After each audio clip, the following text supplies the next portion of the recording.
Hi hello ಎಲ್ರಿಗೂ ನಮಸ್ಕಾರ. Welcome back to my YouTube channel. ಎಲ್ಲರೂ ಆರಾಮಾಗಿ ಸೇಫ್ ಆಗಿದ್ರೆ ಅಂತ ಭಾವಿಸ್ತೀನಿ. ನಾನು ಕೂಡ ಆರಾಮಾಗಿ ಸೇಫ್ ಆಗಿದ್ದೀನಿ.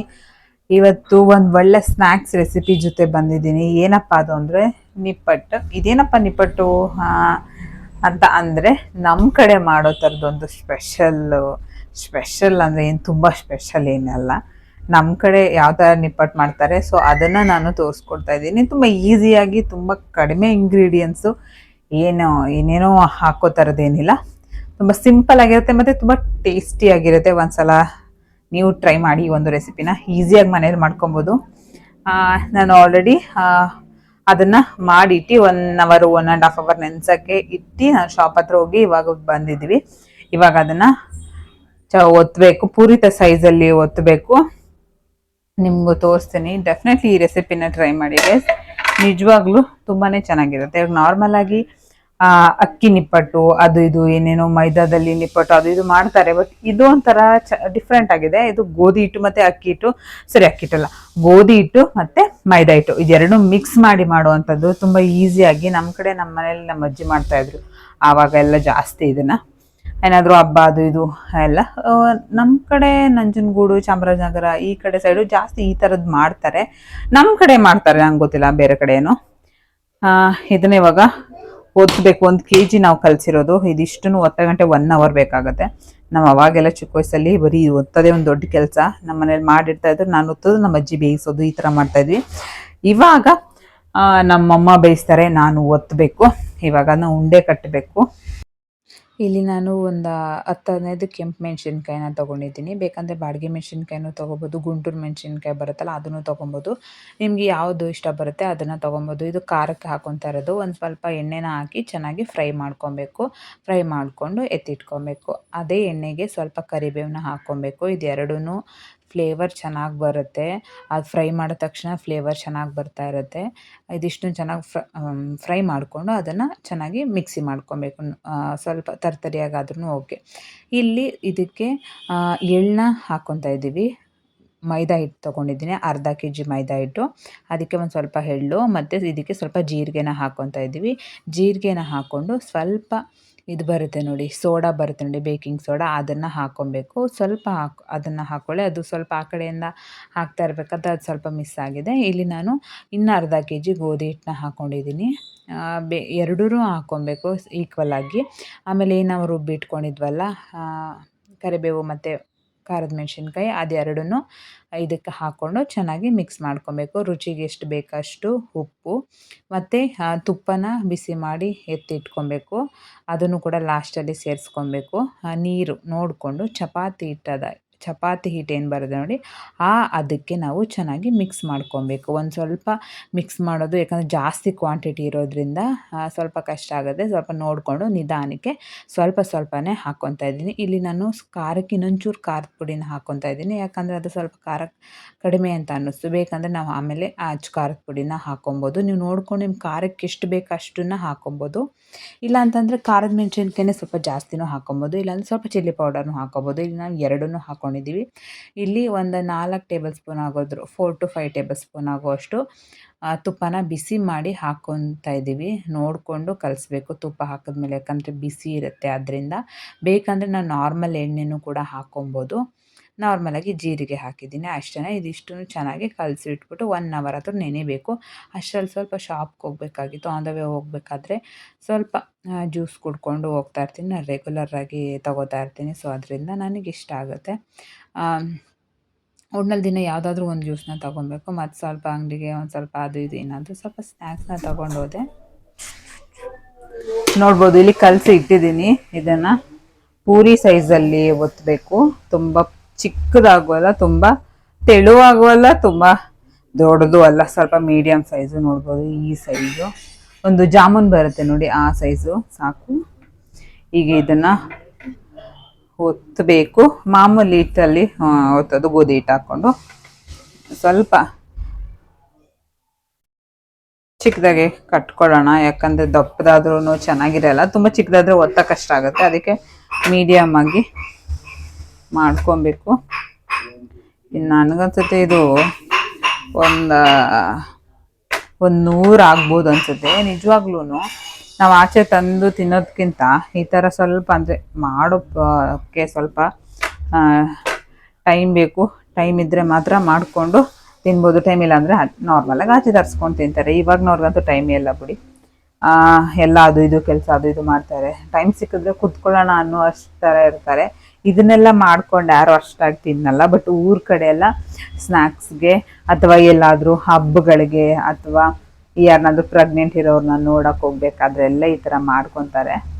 ಅವಾಗೆಲ್ಲ ಮನೇಲೆ ಎಲ್ಲ ಜನಗಳು ಕುತ್ಕೊಂಡು ಇಲ್ಲಾಂದರೆ ಅಕ್ಕಪಕ್ಕದ ಮನೆಯವ್ರನ್ನ ಕರೆದು ಈ ಥರ ಎಲ್ಲ ಮಾಡೋದು ಉಂಟು.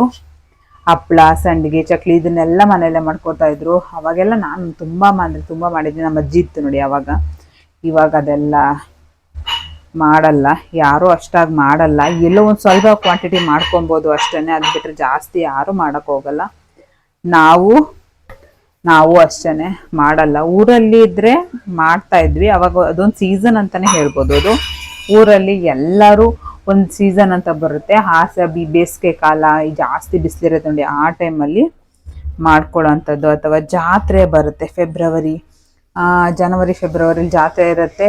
ಒಂದು ಡಿಸೆಂಬರು ಆ ಥರ ಟೈಮ್ಗಳಲ್ಲಿ ಮಾಡ್ಕೊತಾ ಇದ್ದು. ನಮ್ಮ ಮನೇಲಿ ನಮ್ಮ ಅಜ್ಜಿ ನನಗೆ ಹುಸಿ ಟಾರ್ಚರ್ ಕೊಡ್ತಾ ಇರಲಿಲ್ಲ. ಬೆಳಗ್ಗೆ ಎದ್ದು ಅವ್ರು 4 ಗಂಟೆಗೆ ಎದ್ದು ಇದು ಮಾಡ್ತಾಯಿದ್ರು. ಸಂಡಿಗೆಲ್ಲ ಹಿಟ್ಟೆಲ್ಲ ಮಾಡಿ ಇಡ್ತಾಯಿದ್ರು. ನಾವು ಬೆಳಗ್ಗೆ 6 ಗಂಟೆಗೆ ಎದ್ದು ಒಂದು 8 ಗಂಟೆ ಬಿಸಿಲು ಬರೋ ತನಕ ಚೆನ್ನಾಗಿ ಅದನ್ನ ಇದು ಮಾಡಿ ಇಟ್ಬಿಡಬೇಕು. ಸಂಡಿಗೆನ ಸುಡಬೇಕು, ಅದನ್ನು ಏನಂತಾರೆ ಅದಕ್ಕೆ, ಉಯ್ದುಬಿಡ್ಬೇಕು ಅಂತ ಅಂತೀವಿ ನಮ್ಮ ಕಡೆ. ಸಂಡಿಗೆ ಉಯ್ದುಬಿಟ್ಟು ಮಲ್ಕೊಬಿಡೋತಾ ಇದ್ರು. ನಾನು ಎದ್ದೇಳ್ತಾ ಇರಲಿಲ್ಲ ನಮ್ಮ ಅಜ್ಜಿ ಇದ್ದಾಗ. ಆವಾಗ ನಮ್ಮ ಅಜ್ಜಿ ಆಮೇಲೆ ಮಲ್ಕೊಳ್ಳುವೆ, ನಾಳೆ ಎದ್ದೇಳ್ಸಲ್ಲ 8 ಗಂಟೆ 9 ಗಂಟೆವರೆಗೂ, ಇವತ್ತು ಒಂದು ದಿವಸ ಎದ್ದು ಬಿಡು ಅಂದ್ಬಿಟ್ಟು ಅದೇ ರೀತಿ ಒಂದು 2-3 ದಿವಸ ಅಂತೂ ಸಂಡಿಗೆ ಉಯಿಸ್ತಾಯಿದ್ರು. ಮತ್ತು ನೈಟ್ ಆಯಿತು ಅಂದರೆ ಹಪ್ಪಳ ಮಾಡೋದು. ಬರೀ ಇದೇ ಆಗ್ತಾಯಿತ್ತು ನಮ್ಮ ಅಜ್ಜಿ ಇದ್ದಾಗ. ಇವಾಗ ನಮ್ಮ ಅಜ್ಜಿ ಇಲ್ಲದೆ ಇರೋದ್ರ ಕಾರಣ ನಾವು ಸಂಡಿಗೆನೂ ಇಲ್ಲ, ಹಪ್ಪಳನೂ ಇಲ್ಲ, ಏನಂದರೆ ಏನೂ ಇಲ್ಲ. ಎಲ್ಲನೂ ಆಚೆ ತಗೊಬಂದು ತಿನ್ನೋದು, ಇಲ್ಲ ಅಂದರೆ ಯಾರಾದರೂ ಕೊಟ್ಟರೆ ತಿನ್ನೋದು, ಈ ಥರ ಮಾಡ್ತೀವಿ ಅಷ್ಟೇ. ಬಟ್ ಅಂದ್ರೂ ಆ ಒಂದು ಮೆಮೊರಿ ತುಂಬಾ ಚೆನ್ನಾಗಿತ್ತು. ಆ ಒಂದು ಎಂಜಾಯ್ಮೆಂಟ್ ಅದೊಂಥರ ಏನೋ ಒಂಥರ ಫೀಲಿಂಗ್ ನನಗೆ ತುಂಬಾ ಇಷ್ಟ ನಮ್ಮ ಅಜ್ಜಿ ಇದ್ದಾಗ. ಇವಾಗ ನಮ್ಮ ಅಜ್ಜಿ ಇಲ್ಲ ಗೈಸ್, ನಮ್ಮ ಅಜ್ಜಿನೂ ಇಲ್ಲ, ನನಗೆ ನನ್ನ ತಾತನೂ ಇಲ್ಲ. ಆವಾಗ ಒಂಥರ, ಬಟ್ ಇವಾಗ ಅವರಿಲ್ಲ ಅಲ್ಲ. ಸೊ ಅದರಿಂದ ಒಂಥರ ಬೇಜಾರು ನನಗೆ ಊರಿಗೆ ಹೋಗೋಕ್ಕೆ. ಟಾಪಿಕ್ ಏನೇನೋ ಮಾತಾಡ್ಕೊಂಡು ಏನೇನೋ ಆಗ್ತಾಯಿದೆ. ನಾನು ಕರೆಕ್ಟಾಗಿ ಕಟ್ತಾ ಇದ್ದೀನ ನನಗೆ ಗೊತ್ತಾಗ್ತಾ ಇಲ್ಲ. ಒಂದು ಚಿಕ್ಕದೊಂದು ದೊಡ್ಡದೊಂದು ಮಾಡ್ತಾಯಿದ್ದೀನಿ. ಹೆಂಗಾದ್ರೂ ಹೊಟ್ಟೆಗೆ ತಿನ್ನೋದು. ಸೊ ಅದರಿಂದ ಸರಿ, ಇದನ್ನ ಪಟ ಅಂತ ಇವಾಗ ಕಟ್ಬಿಡೋಣ ಬನ್ನಿ. ಈ ರೆಸಿಪಿನ ಒಂದ್ಸಲ ಟ್ರೈ ಮಾಡಿ, ಡೆಫಿನೆಟ್ಲಿ ನಿಮಗೆ ಇಷ್ಟ ಆಗುತ್ತೆ. ಇದನ್ನೇನೋ ಮಾಡಿಬಿಡ್ಬೋದು, ಹಿಟ್ಟನ್ನೆಲ್ಲ ಕಲಿಸ್ಬೋದು, ಆದರೆ ಒತ್ತಬೇಕು. ಸ್ವಲ್ಪ 1-2-3 ಜನ ಇದ್ದರೆ ಚೆನ್ನಾಗಿರುತ್ತೆ ಮಾತಾಡಿಕೊಂಡು ಒತ್ತೋದಕ್ಕೆ. ಯಾರೂ ಇಲ್ಲಾಂದರೆ ಒಬ್ಬರೇ ಒತ್ತೋದು ಒಂದು ಸ್ವಲ್ಪ ಕಷ್ಟ ಆಗುತ್ತೆ. ಅದು ಬಿಟ್ಟರೆ ಟೇಸ್ಟ್ ಚೆನ್ನಾಗಿರುತ್ತೆ. ಮತ್ತು ಯಾರೋ ಒಬ್ಬ ನಮ್ಮ ಮನೆಗೆ ಗೆಸ್ಟ್ ಬಂದರೂ ನೀವೇ ನೋಡಿ,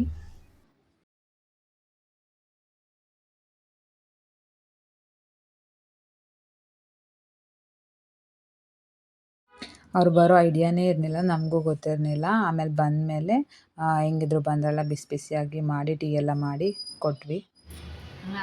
ಇವತ್ತು ನಮ್ಮನೆಗೆ ಯಾರೋ ಸ್ಪೆಷಲ್ ಗೆಸ್ಟ್ ಬಂದಿದ್ದಾರೆ. ಆಲ್ರೆಡಿ ಒಂದ್ಸಲ ವಿಡಿಯೋ ಮಾಡಿದ್ದೆ, ಅದು ಏನೋ ವಾಯ್ಸ್ ಕೇಳಿಸ್ತಾ ಇಲ್ಲ ಅಂದ್ಬಿಟ್ಟು ಇವಾಗ ಮತ್ತೆ ಮಾಡ್ತಾ ಇದ್ದೀನಿ. ಇವ್ರನ್ನ ಎಲ್ಲಾದರೂ ನೋಡಿದ್ರೆ ನೀವು ಕಾಮೆಂಟ್ ಮಾಡಿ ಹೇಳಿ. ಇವ್ರ ಹೆಸರು ನಟರಾಜ್ ಅಂತ. ಹೋಗ್ಬಿಟ್ಟು ಮಾತಾಡಿ ಹೇಳಿ. ಅಂಕಲ್ ಹಾಯ್ ಮಾಡಿ. ಅಂಕಲ್ ಹಾಯ್ ಅಂತ ಹೇಳಿ. ಇಲ್ಲಲ್ಲ, ಅಲ್ಲಿ ಯಾರೋ ಸಿಗ್ತಾರಲ್ಲ ಅವಾಗ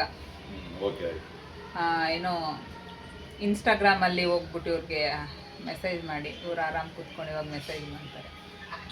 ಆಮೇಲೆ ಇವ್ರನ್ನ ಫ್ರೆಂಡ್ ಮಾಡ್ಕೊಡಿ ಗೈಸ್. ಫ್ರೀ ಆಗಿದ್ದಾರೆ ಇವಾಗ ಕೆಲಸ ಹುಡುಕ್ತಾ ಇದ್ದಾರೆ. ಅಲ್ಲಿ ಹೋದ್ಮೇಲೆ ಬ್ಯುಸಿ ಆಗ್ಬಿಡ್ತಾರೆ, ಮತ್ತೆ ಸಿಗಲ್ಲ. ಒಳ್ಳೊಳ್ಳೆ ಕಾಮಿಡಿ ವಿಡಿಯೋಸ್ಗಳನ್ನ ಮಾಡ್ತಾರೆ, ಒಳ್ಳೊಳ್ಳೆ ಪಂಚ್ಗಳು ಹೊಡಿತಾರೆ. ಆಮೇಲೆ ನೋಡೋಕ್ಕೆ ಚೆನ್ನಾಗಿದ್ದಾರೆ, ತುಂಬಾನೇ ಚೆನ್ನಾಗಿದೆ. ಏಜು 50 ಆಗಿದೆ. 50 ಅಂಕಲ್? 40. ಇನ್ನೇನು ಹತ್ರ ತಾನೆ. ಹೌದು.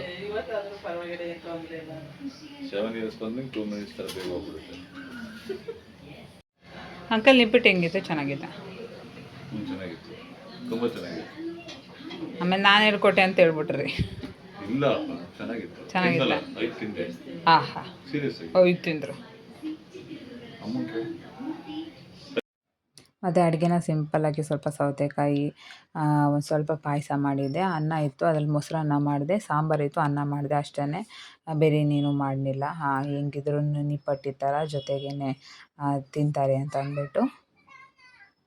ಒಟ್ಟಿನಲ್ಲಿ ಆವತ್ತಿನ ಡೇ ಚೆನ್ನಾಗಿತ್ತು ಅಂತಲೇ ಹೇಳ್ಬೋದು. ಸಿಂಪಲ್ಲಾಗಿ ಮಾಡ್ಕೊಬಿಟ್ಟೆ, ಇಲ್ಲಾಂದರೆ ಬೇರೆ ಏನಾದರೂ ಮಾಡ್ಬೋದಾಗಿತ್ತು, ಬಟ್ ಐಡಿಯಾಸ್ ಏನಿಲ್ವಲ್ಲ, ಸೊ ಅದರಿಂದ ಇನ್ನು ಅದೆಲ್ಲ ಮಾಡಿಬಿಟ್ಟು ಅಡುಗೆ ಮಾಡಿ ತಿನ್ನೋಕೆ ಲೇಟ್ ಆಗುತ್ತೆ ಅಂದ್ಬಿಟ್ಟು ನಾವು ಮಧ್ಯಾಹ್ನನೇ ಸಾಂಬಾರು ಮಾಡಿಟ್ಟಿದ್ದೆ. ಸಂಜೆಗೆ ಸ್ವಲ್ಪ ಅನ್ನ ಮಾಡ್ಕೊಬೋದು, ನೆಂಚ್ಕೊಳ್ಳೋಕ್ಕೆ ಹಪ್ಳ ಇರುತ್ತೆ ಅಂತ ಅಂದ್ಬಿಟ್ಟು. ಆಮೇಲೆ ನಮ್ಮ ಕೌಶಿ ಅಂತೂ ಕುಣಿದಿದ್ದು ಆಡಿದ್ದು 11 ಗಂಟೆವರೆಗೂ ಕುಣಿದಿದ್ದಾನೆ. ಆಮೇಲೆ ನೋಡಿದ್ರೆ ನೆಕ್ಸ್ಟ್ ಡೇ ಅವನಿಗೆ ಹುಷಾರೇ ಇಲ್ಲ, ಜ್ವರ ಬಂದ್ಬಿಟ್ಟು. ಯಾಕೆ ಹೇಳ್ತೀರಾ, ಮಖನೇ ನೋಡೋಕ್ಕಾಗ್ತಾಯಿಲ್ಲ. ಕತೆ ಯಾಕೆ ಹೇಳ್ತೀರಾ, ಮಕ್ಕಳು ಚೆನ್ನಾಗಿದ್ರೆ ಚೆಂದ. ಸ್ವಲ್ಪ ಏನಾದರೂ ಹುಷಾರು ತಪ್ಪಿತು ಅಂತಂದರೆ ನಿಜವಾಗ್ಲೂ ಅವ್ರನ್ನ ನೋಡೋಕ್ಕಾಗಲ್ಲ. ತಲೆ ಬಿಸಿ ಆಗೋದಿರಲಿ, ನಮಗೆ ಬಿಸಿ ಆಗೋಗ್ಬಿಡುತ್ತೆ. ಅವರಂತೂ ಅಳ್ತಾ ಇರ್ತಾರೆ, ಅವ್ರನ್ನ ನೋಡ್ಕೊಂಡು ನಾವು ಹೆಂಗಿರೋದು. ಇದು ನೋಡಿ ನೆಕ್ಸ್ಟ್ ಡೇ ವ್ಲಾಗ್ ಇದು. ನೆಕ್ಸ್ಟ್ ಡೇ ಫ್ರೈಡೇ ಏನೋ ಆಗಿತ್ತು ಅನಿಸುತ್ತೆ, ಗೊತ್ತಿಲ್ಲ. ನೋಡಿ ಹೆಂಗೆ ಮಲ್ಕೊಂಡಿದ್ದಾನೆ. ಫಸ್ಟ್ ಟೈಮ್ ಅವನು ಆ ಥರ ಸೈಲೆಂಟಾಗಿ ಮಲಗಿದ್ದು. ಇಮಿಡಿಯೇಟ್ಲಿ ನಾನು ಸಂಡೇ ಅವ್ರು ಬಂದಿದ್ದು. ಸಂಡೇ ನಾನು ಡಾಕ್ಟರ್ ಹತ್ರ ಕೇಳಿ ಅಪಾಯಿಂಟ್ಮೆಂಟ್ ತೊಗೊಂಡಿದ್ದೆ. ಆಮೇಲೆ ಹೋಗ್ಬಿಟ್ಟು ಇಂಜೆಕ್ಷನ್ ಎಲ್ಲ ಮಾಡಿಸ್ಕೊಂಡ್ಬಂದ್ವಿ. ಮತ್ತು ನೈಟ್ ಸ್ವಲ್ಪ ಆಚೆ ಕರ್ಕೊಂಡು ಹೋಗೋಣ ಕೌಶಿಕ್ನ ಅಂದ್ಬಿಟ್ಟು ನ್ಯಾಚುರಲ್ ಐಸ್ ಕ್ರೀಮ್ಗೆ ಹೋಗಿದ್ವಿ. ನಾನು ಫಸ್ಟ್ ಟೈಮ್ ಹೋಗಿದ್ದು, ನಿಜವಾಗ್ಲೂ ನೆಕ್ಸ್ಟ್ ಲೆವೆಲ್ ಅಂತಲೇ ಹೇಳ್ಬೋದು.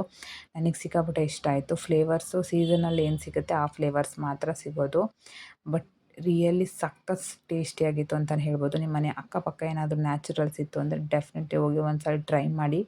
ನಿಜ ನೆಕ್ಸ್ಟ್ ಲೆವೆಲ್ಲು ಎಕ್ಸ್ಪೀರಿಯೆನ್ಸ್ ಸಿಕ್ಕಾಪಟ್ಟೆ ಇಷ್ಟ ಆಯ್ತು ನನಗೆ. ಮತ್ತು ಮಧ್ಯಾಹ್ನ ಮಾಡಿದ್ನಲ್ಲ ಸಾಂಬಾರು, ಅದು ರೆಸಿಪಿನ ಇವಾಗ ಹಾಕ್ತಾಯಿದ್ದೀನಿ. ಒಂದ್ಸಲ ನೀವು ಟ್ರೈ ಮಾಡಿ, ನಿಜವಾಗ್ಲೂ ತುಂಬಾ ಚೆನ್ನಾಗಿತ್ತು. ಕಡಲೆಕಾಳು ನೆನೆಸಿಟ್ಕೊಂಡಿದ್ದೆ, ಅದನ್ನು ಮತ್ತು ಆಲೂಗೆಡ್ಡೆ, ಟೊಮೆಟೊ ಇದಿಷ್ಟು ಹಾಕಿ 1-2 ವಿಷಲ್ ಬರ್ಸ್ಕೊಂಡೆ. ಇಲ್ಲಿ ಕಡಲೆಕಾಳು ಸಾಂಬಾರು ಮಾಡೋಣ ಅಂತ ರೆಡಿ ಮಾಡಿಕೊಂಡೆ. ಇವಾಗ ಕಡಲೆಕಾಳು ಮತ್ತು ಆಲೂಗೆಡ್ಡೆ, ಟೊಮೆಟೊ ಇದಿಷ್ಟು ಹಾಕಿ 1-3 ವಿಷಲ್ ಬರ್ಸಿದ್ದೀನಿ. ಅದಕ್ಕೆ ಮಸಾಲಾನ ಗ್ರೈಂಡ್ ಮಾಡಿಕೊಂಡು ಹಾಕಬೇಕು. ಇವಾಗ ಏನೇನು ಮಸಾಲಾನ ಹಾಕ್ಕೊತೀನಿ ನಿಮಗೂ ತೋರಿಸ್ತೀನಿ, ಬನ್ನಿ. ಇದು ಒಂಥರ ಚೆನ್ನಾಗಿರುತ್ತೆ, ನನಗೆ ತುಂಬಾ ಇಷ್ಟ ಆಗುತ್ತೆ ಈ ಸಾಂಬಾರು. ಇದಕ್ಕೆ ಫಸ್ಟು ಸ್ವಲ್ಪ ಕಾಯಿ ತಗೋತಾ ಇದ್ದೀನಿ.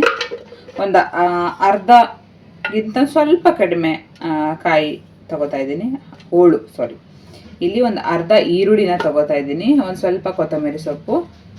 ಇದಕ್ಕೆ 1 ಟೊಮೆಟೊ ಹಾಕಿದ್ದೀನಿ. ಯಾಕಂತಂದರೆ ಅದರಲ್ಲಿ 2 ಹಾಕಿದ್ದೀನಿ ಟೊಮೆಟೊ ಬೇಯಿಸೋಕ್ಕೆ. ಇದಕ್ಕೆ ರುಬ್ಬೋದಕ್ಕೆ 1 ಹಾಕ್ತಾಯಿದ್ದೀನಿ. ಮತ್ತು ಒಂದು ಸ್ವಲ್ಪ ಹುರ್ಗಡ್ಲೆ ಹಾಕ್ತಿದ್ದೀನಿ. ಏನಕ್ಕಪ್ಪ ಅಂದರೆ ಸ್ವಲ್ಪ ಥಿಕ್ನೆಸ್ ಬರಲಿ ಅಂತ. ಆಮೇಲೆ ಜೀರಿಗೆ ಎಲ್ಲ ಬೇಡ, ಜೀರಿಗೆ ಹಾಕಬೇಕು ಅಂತಂದರೆ ಅದನ್ನು ಸ್ವಲ್ಪ ಫ್ರೈ ಮಾಡಿಬಿಟ್ಟು ಹಾಕಬೇಕು, ಇಲ್ಲಾಂದರೆ ಸ್ವಲ್ಪ ಫ್ಲೇವರ್ ಅಂತ ಹಸಿ ಸ್ಮೆಲ್ ಬಂದುಬಿಡುತ್ತೆ. ಇದಕ್ಕೆ ನಾನು ಚಕ್ಕೆನ ಹಾಕ್ತಾಯಿದ್ದೀನಿ. ಚಕ್ಕೆನ ಒಂದ್ಸಲಿ ನೀವು ಹಾಕಿಲ್ಲ ಅಂದರೆ ಒಂದ್ಸಲಿ ಹಾಕಿ ನೋಡಿ, ಫ್ಲೇವರ್ ಅಂತೂ ಚೆನ್ನಾಗಿ ಬರುತ್ತೆ. ಜಾಸ್ತಿ ಇಲ್ಲ, ಒಂದು 3 ಪಿಂಚ್ ಅಷ್ಟು ಹಾಕ್ತಾಯಿದ್ದೀನಿ, ಜಾಸ್ತಿ ಏನಿಲ್ಲ, 1 ಇಂಚ್ ಅಷ್ಟು ಅಂತ ಅಂದ್ಕೊಳ್ಳಿ. ಇದಿಷ್ಟನ್ನು ಹಾಕಿ ಇವಾಗ ರುಬ್ಕೊಳ್ಳೋದಷ್ಟೇ. ರುಬ್ಕೊಂಡು ಸಿಗ್ತೀನಿ, ಬಾಯ್. ತುಂಬ ಚೆನ್ನಾಗಿರುತ್ತೆ. ಇವಾಗ 1-2 ವಿಷಲ್ ಬರ್ಸಾದ ನಂತರ ಇದಕ್ಕೆ ಫಸ್ಟು ಖಾರದ ಪುಡಿ ಹಾಕ್ಕೊತಾ ಇದ್ದೀನಿ. ಖಾರದ ಪುಡಿ ರುಚಿಗೆ ಎಷ್ಟು ಬೇಕು ಅಷ್ಟು ಉಪ್ಪು, ಕಾಳು ಬೇಯಿಸ್ಬೇಕಾದ್ರೆ ಸ್ವಲ್ಪ ಹಾಕ್ಕೊಂಡು ಇವಾಗ ಒಂದು ಸ್ವಲ್ಪ ಹಾಕ್ಕೋತಾ ಇದ್ದೀನಿ. ಮತ್ತು ಇವಾಗ ಏನು ರುಬ್ಬಿದ್ನಲ್ಲ ಆ ಮಿಶ್ರಣನ ಹಾಕ್ಬಿಟ್ಟು ಒಂದು ಸಿಂಪಲಾಗಿ ಒಗ್ಗರಣೆ ಕೊಟ್ಟರೆ ಕೊಡ್ಬೋದು, ಇಲ್ಲ ಇಲ್ಲ. ಸ್ವಲ್ಪ ಅರಿಶಿನ ಪುಡಿ ಹಾಕ್ಕೊಂಡಿದ್ದೀನಿ.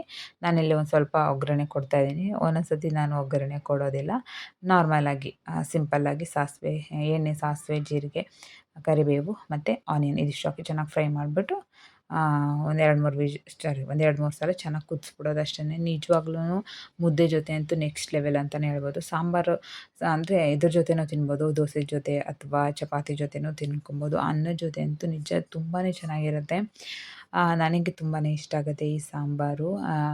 ಆರಾಮ್ಸೆ ನಾರ್ಮಲಾಗಿ ಬೇಳೆ ಸಾಂಬಾರು ಅದು ಇದು ತಿಂತಾನೇ ಇರ್ತೀವಿ, ಬಟ್ ಈ ಥರನೂ ಯಾವಾಗಾದರೂ ಒಂದೊಂದ್ಸಲಿ ಒಬ್ಬೊಬ್ಬರು ಒಂದೊಂದು ಥರ ಮಾಡ್ತಾ ಇರ್ತಾರೆ. ಬಟ್ ನಾನು ಹಾಕಿರುವಂತಹ ಮಸಾಲೆನ ಹಾಕಿ ಒಂದ್ಸಲಿ ನೀವು ಈ ಸಾಂಬಾರನ್ನ ಟ್ರೈ ಮಾಡಿ, ಯಾಕಂದರೆ ಯಾವಾಗಲೂ ಒಂದೇ ಥರ ಸಾಂಬಾರು, ಯಾವಾಗಲೂ ಬೇಳೆ ಬೇಳೆ ಅಂದರೆ ಚೆನ್ನಾಗಿರೋದಿಲ್ಲ. ಏನಾದರೂ ಒಂದು ವೆಜಿಟೇರಿಯನ್ಸ್ ಅದು ಇದು ಮಾಡ್ತಾನೇ ಇರಬೇಕಲ್ಲ.